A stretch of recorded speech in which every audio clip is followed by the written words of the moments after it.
You're done here. Alexandra. Stephen Bennett, the managing partner of Bennett and Associates, couldn't even look me in the eye as he delivered the news. The evidence of client information leaks is substantial. I sat across from his massive mahogany desk, my hands gripping the armrests of my chair so tightly that my knuckles had turned white. Through the glass walls of his corner office, I could see my sister, Victoria, standing by the water cooler, pretending to fill her cup while watching the scene unfold. My name is Alexander Parker, and at 32, I was about to lose everything I had spent the last decade building, or at least that's what Victoria thought. Stephen, you know me, I said, keeping my voice steady despite the rage building inside me. I've been with this firm for 8 years. I brought in half our major accounts. Why would I risk that by leaking client information? He shuffled the papers on his desk, papers I knew Victoria had carefully crafted to frame me. The evidence is quite clear, Alexandra. Client details were sent from your email account to competing firms. The timestamps, the digital trail, it's all here. Of course, it was Victoria. She had always been clever with technology, a skill she'd apparently been using to plan my downfall. I glanced at her again, catching the slight smirk playing at the corners of her mouth. At 29, my younger sister had always lived in my shadow at the firm, something she had clearly grown tired of. Can I at least see the evidence? I asked, though I already knew the answer. I'm sorry, but given the sensitive nature of the situation, we need to handle this quickly and discreetly. Security will escort you to clear your desk. He finally met my eyes, and I saw a flicker of doubt there. For what it's worth, Alexandra, I never expected this from you. Neither did I, Stephen. Neither did I. As I walked out of his office, Victoria fell into step beside me, her designer heels clicking against the marble floor in perfect rhythm. Goodbye, sis, she said loud enough for the entire office to hear. Karma's a witch, isn't it? I turned to face her, taking in her perfectly styled blonde hair, her expensive suit, and the gleam of triumph in her eyes. You know, Victoria, our mother always said you were the clever one. I smiled, watching confusion flicker across her face. I guess she was right. The confusion turned to suspicion. She hadn't expected me to be so calm. Good. Let her worry. Security waited by my desk, my former desk now, with a cardboard box. 8 years of work, of building relationships, of proving myself, reduced to whatever personal items I could carry out in a single box. As I packed my things, I could feel the stares of my coworkers. I could hear the whispers already starting. Did you hear? Alexander Parker, can you believe it? Always the quiet ones. Victoria hovered nearby, obviously savoring every moment of my humiliation. She planned this perfectly. I had to give her that. The fake email trail, the leaked client information, the careful manipulation of timestamps to make it look like I'd been selling secrets to competitors for months. It was exactly the kind of detailed scheme she'd always excelled at. What she didn't know was that I'd seen it coming 3 months ago. I'd noticed small changes in how clients were being handled. Meetings rescheduled without my knowledge, proposals altered after I'd submitted them, tiny discrepancies in client communications. Most people would have dismissed these as simple office mix-ups, but I knew better. I'd grown up with Victoria, after all. I'd learned long ago that my sister's smile usually meant trouble. When we were kids, she'd smile just like that before blaming me for whatever mischief she caused. When we were teenagers, she'd smile before telling our parents about the parties I'd gone to, conveniently leaving out her own attendance. And now, at Bennett and Associates, she smiled as she systematically destroyed my career, or so she thought. As I placed my family photo in the box, Mom, Dad, Victoria, and me at last year's Christmas party, all smiles and false harmony, I thought about the call I'd received last week from Marcus Chen, our biggest client. Alexandra, he said, his voice concerned. Something strange is happening with our account. Documents are being altered after our meetings, numbers aren't adding up. I know, Marcus, I replied. I need you to trust me for a few more days. Can you do that? He agreed, just as I'd known he would. We built a solid relationship over the years based on trust and results. Victoria had always envied that, the way clients would specifically request to work with me instead of her. I placed my coffee mug in the box, a gift from my first client painted with the words, "Trust the process," and thought about the USB drive hidden in its base. Victoria wasn't the only one who could play with technology. Need any help carrying that out? Victoria asked, her voice dripping with false concern. It's the least I can do for my big sister. I straightened up, meeting her gaze. No thanks, Vic. I think you've done enough. Her smile faltered slightly. Again, she'd expected tears, pleading, anger, anything but this calm acceptance. Victoria had never understood that true power isn't in the attack but in the response. As security walked me to the elevator, I caught fragments of Victoria's conversation with Stephen. Such a shame. Never suspected. Lucky we caught it. Her voice faded as the elevator doors closed, and I allowed myself a small smile. The security guard, Mike, who had known me for years, looked uncomfortable. Miss Parker, for what it's worth, this doesn't sit right with me. Thanks, Mike. Sometimes things aren't what they seem. The lobby was mercifully empty as I walked out of Bennett and Associates for what Victoria thought would be the last time. The spring air was crisp, carrying the scent of blooming cherry blossoms from a park across the street.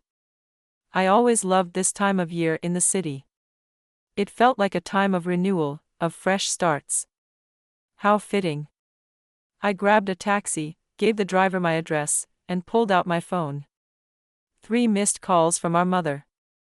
News traveled fast in our family.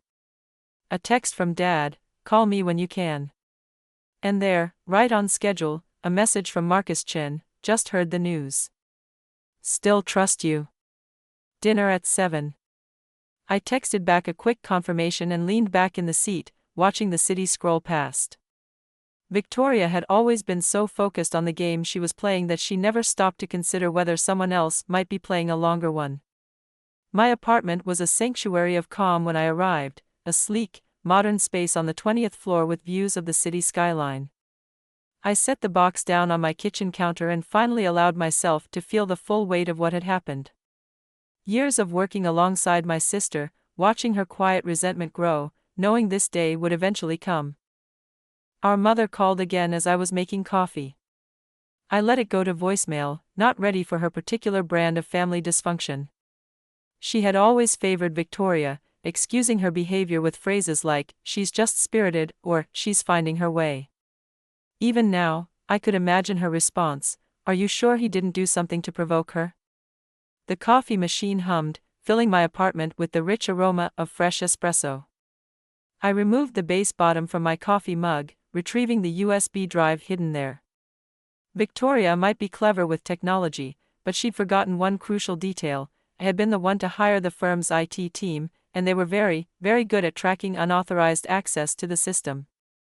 My phone buzzed again, a text from Victoria this time, "Hope you're not taking us too hard, sis. Business is business, after all." I could picture her sitting at my old desk, probably already rearranging things to her liking, assuming she'd won. Victoria had always been good at games, but she'd never learned the most important rule: don't celebrate until you're sure the game is over. As I prepared for my dinner with Marcus, I thought about the evidence stored on that USB drive, every unauthorized access to my email account, every altered document, every fabricated timestamp, all traced back to Victoria's computer. But more importantly, it contained proof of something else, something she'd been doing behind everyone's back. The sun was setting as I dressed for dinner, painting the city in shades of gold and pink. From my window, I could see the Bennett and Associates building, its windows glowing in the dusk. Victoria would be leaving soon, probably heading out to celebrate her victory. My phone buzzed one final time, another message from Marcus, "Bringing someone with me. Hope that's okay." I smiled, slipping the USB drive into my purse. "Of course," I replied. "The more the merrier." Victoria had always accused me of being too trusting, too naive. What she'd never understood was that trust, properly placed, was the strongest weapon in business. While she had been busy destroying my reputation at Bennett and Associates, she had forgotten about the relationships I had built outside the firm. As I headed out to meet Marcus, I thought about something our grandmother used to say: success isn't about climbing over others to reach the top. It's about building something so tall that nobody can tear it down. Victoria had torn down what I had built at Bennett and Associates, but she had unknowingly given me the opportunity to build something much, much bigger. And the foundation for that something was meeting me for dinner in exactly 1 hour. The game wasn't over. It was just beginning. Marcus Chen was already seated at our usual table at LAM when I arrived, but it was his companion that made me pause. Next to him sat Eleanor Wright, CEO of Wright Global Investments, one of the largest investment firms in the country. Alexandra, Marcus stood to greet me, his face showing none of the concern from his earlier messages. I believe you know Eleanor. I shook her hand, noting her firm grip and appraising gaze. By reputation only. It's a pleasure to meet you, Mrs. Wright. Eleanor, please, she gestured for me to sit. Marcus has told me quite a bit about you, particularly about today's events. A waiter appeared with wine, pouring 3 glasses of what I recognized as Eleanor's personal vintage, AG, a detail I'd learned during my research into Wright Global. Nothing about this dinner was coincidental. I imagine Victoria is quite pleased with herself, Marcus said, his tone carefully neutral. Though she might find client loyalty isn't as easily transferred as she thinks. I took a sip of wine, letting the rich flavor settle on my tongue before responding. Victoria has always been focused on immediate victories. She rarely considers the long game. Eleanor leaned forward, her silver hair catching the soft lighting of the restaurant. That's exactly what interested me, Alexandra. While your sister was orchestrating your removal, you were gathering evidence, weren't you? I reached into my purse and placed the USB drive on the table.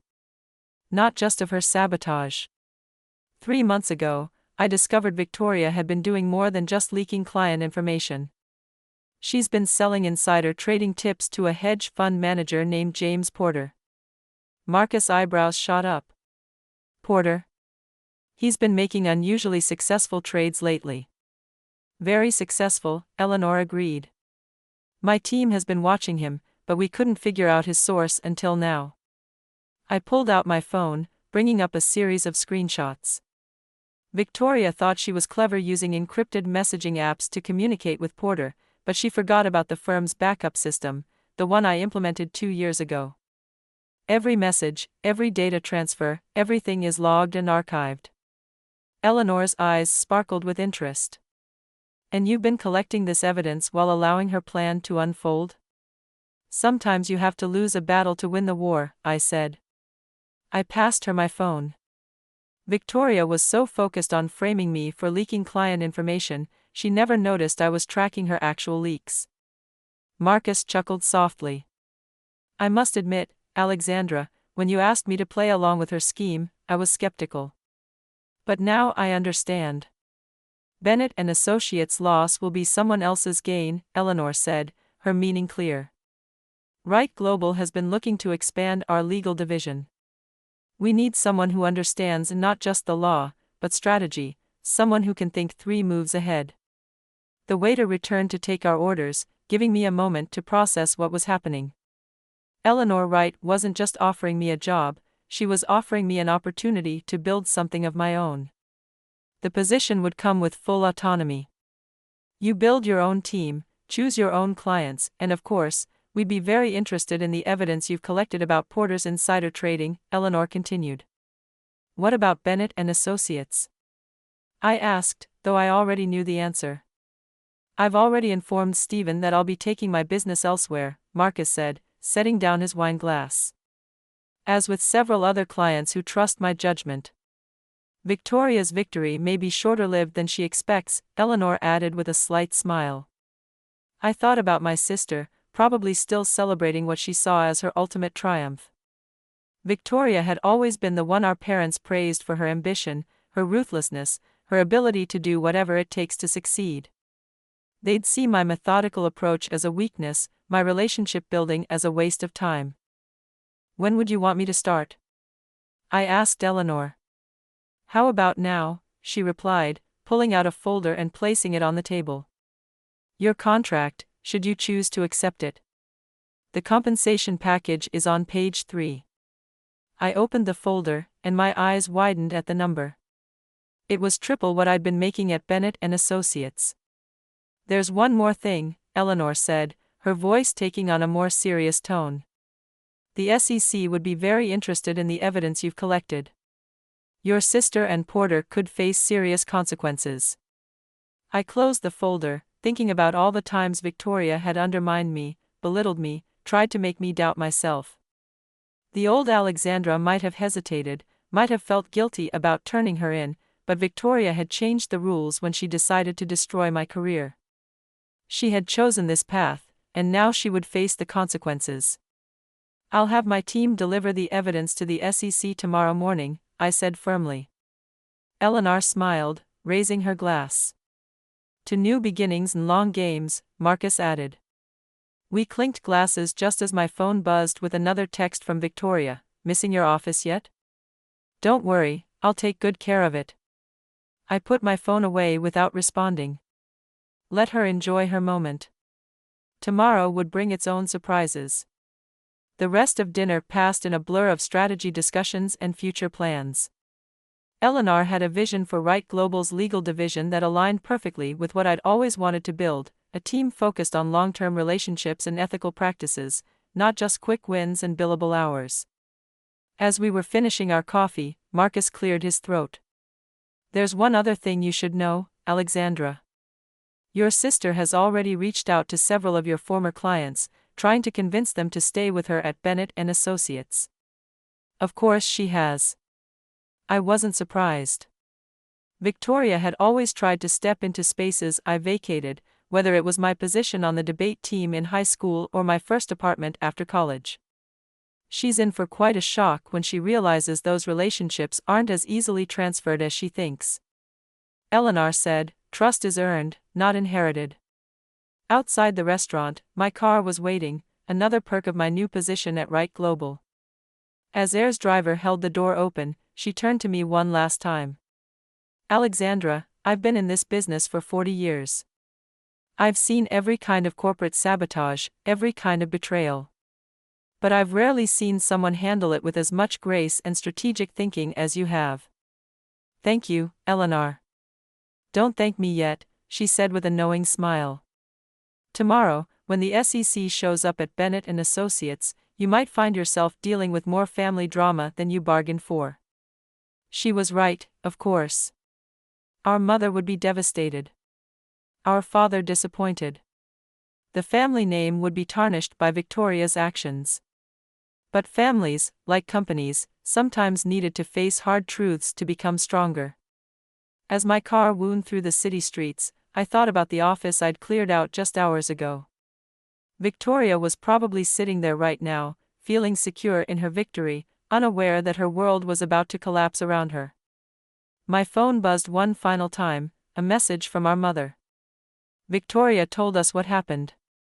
How could you betray the firm's trust like this? We raised you better." I turned off my phone without responding. Tomorrow would bring enough drama. Tonight was for celebrating. Victoria had tried to tear me down, but in doing so, she'd inadvertently pushed me towards something much bigger than Bennett Associates could ever offer.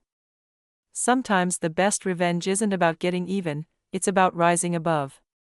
The next morning, I arrived at Wright Global's gleaming headquarters just as the sun was rising over the city.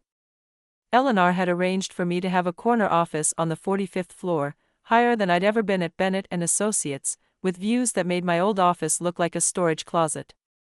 My phone had been buzzing non-stop since dawn. News travels fast in the legal world, and the SEC's arrival at Bennett and Associates had already become the talk of the city. I ignored the calls and messages, focusing instead on setting up my new workspace. Then my phone lit up with a call I couldn't ignore, Stephen Bennett himself. "Alexandra," his voice was strained, lacking its usual confidence. We need to talk about what? Stephen, about how quickly you believed Victoria's lies, or about how she's been selling insider trading tips to James Porter. There was a long pause.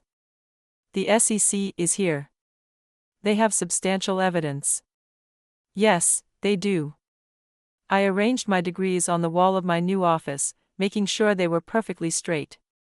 Evidence I collected while Victoria was busy framing me. Why did you come to me with this? I almost laughed. Would you have believed me? You didn't even give me a chance to defend myself yesterday. Alexandra, please. This could destroy the firm. That's not my problem anymore, Stephen. I have a new firm to worry about. As if on cue, Eleanor appeared in my doorway, holding 2 cups of coffee. I ended the call without another word. I take it Bennett and Associates is having an interesting morning. She handed me one of the coffees. You could say that. I took a sip, appreciating the premium roast. So much better than the break room coffee at my old firm. Victoria's been arrested, Eleanor nodded, settling into one of my visitor chairs. The SEC doesn't take kindly to insider trading. Neither does the Bar Association. She'll probably be disbarred, among other consequences. Eleanor studied me carefully. Having second thoughts? I thought about Victoria's smug face as I cleared out my desk. About all the years of her subtle sabotage and manipulation. No, I said firmly, she made her choices. My phone buzzed again. It was our father this time. I let it go to voicemail. Family can be complicated, Eleanor observed, but sometimes the kindest thing we can do is let people face the consequences of their actions. A knock on my door interrupted us. Marcus Chen stood there, holding a large basket filled with my favorite pastries from the French bakery near my old office. Housewarming gift, he grinned. Or office warming, I suppose. Perfect timing, Eleanor said, standing. Alexandra, we have a meeting in an hour to discuss the structure of your new division. I'll let you two catch up. After she left, Marcus set the basket down and took the seat she vacated. I just came from Bennett and Associates. It's chaos over there. How bad? Victoria was led out in handcuffs. Stephen is trying to calm the other partners, and half the staff is updating their resumes. He leaned back. Your mother's there too, telling anyone who listens that this is all a misunderstanding. Of course she was. Our mother had spent years excusing Victoria's behavior, refusing to see the damage it caused. She'll have a hard time explaining away the evidence, I said, pulling a cent from the basket. Speaking of evidence, Marcus lowered his voice. Rumor has it Porter has already agreed to testify against Victoria in exchange for leniency. Apparently, he has recordings of their conversations. I smiled. Victoria had always been so confident in her ability to manipulate others that she never considered they might be playing her too. My phone lit up with another text from our mother. Your sister is devastated. How could you do this to your own family? I showed the message to Marcus, who shook his head. Funny how family loyalty only seems to work one way. It always has. I turned my phone face down on the desk. Victoria could do no wrong, and I could do no right. At least now, everyone knows the truth. The rest of the morning passed in a blur of meetings and introductions. Eleanor had assembled a talented team, and they all seemed eager to work under my leadership. It was everything I dreamed of building at Bennett and Associates, but with more resources and complete autonomy. Around noon, my assistant, I'd have an assistant now, informed me that Victoria's arrest was making headlines. Former Bennett and Associates partner arrested for insider trading screamed the local news websites. Below the headlines were photos of Victoria being led out of the building, her perfect composure finally cracked. I was reviewing potential office spaces for my expanding division when my father finally left a voicemail. Alexandra, what you've done. I know Victoria has made mistakes, but destroying her career? Your mother is beside herself. We raised you to protect family, not betray it. Call me back. We need to fix this. Fix this? That had always been their solution: sweep Victoria's actions under the rug, make excuses, pressure me to forgive and forget. But not this time. Eleanor stopped by again in the late afternoon, just as I was finishing up calls with potential team members. "Your sister's asking to make a deal," she informed me. "She's offering to provide information about other illegal activities at Bennett and Associates in exchange for a reduced sentence." Of course, I wasn't surprised. Victoria had always been quick to throw others under the bus to save herself. Did she implicate anyone specific? Stephen Bennett himself. Eleanor's eyes twinkled. Apparently, he knew about some of her activities but chose to look the other way. The pieces clicked into place. That's why he'd been so quick to believe Victoria's accusations against me. He was already compromised. The firm won't survive this, I realized. No, Eleanor agreed, but that creates opportunities for us. Several of their top associates have already reached out about positions here.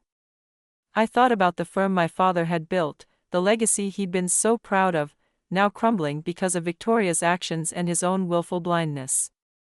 "Sometimes," Eleanor said softly, "we have to let things fall apart so something better can be built in their place." A month later, I stood in my new office at Wright Global, watching the sunset over the city.